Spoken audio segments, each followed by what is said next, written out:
La nuit dernière, une patiente psychiatrique a soudain disparu de sa chambre.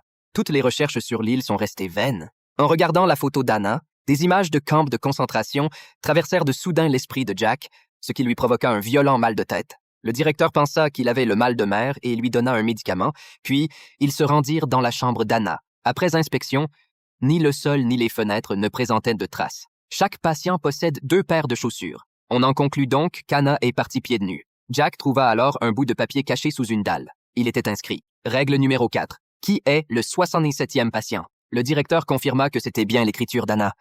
Mais personne ne comprenait le sens de cette phrase.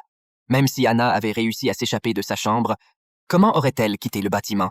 Les infirmiers surveillaient constamment les lieux. C'était donc pratiquement impossible. Et la mer était agitée la nuit dernière. Fuir Shutter Island relevait de l'impossible. En examinant le terrain, Jack fut intrigué par l'attitude désinvolte des gardes. Ils semblaient indifférents à la disparition d'Anna. En même temps, Jack remarqua un phare au loin. Le directeur affirma qu'il s'agissait d'un système de traitement des eaux usées et qu'on y avait déjà vérifié, sans trouver trace d'Anna. Tous ces éléments renforçaient le sentiment de mystère chez Jack. Le soir, Jack interrogea tout le personnel, mais tous prétendirent ne jamais avoir vu Anna. De plus, son médecin traitant avait quitté l'île le matin même en congé. À cause de la tempête, les communications étaient coupées. Impossible de contacter le médecin par téléphone. Mais lorsque Jack demanda à consulter son dossier, sa demande fut refusée.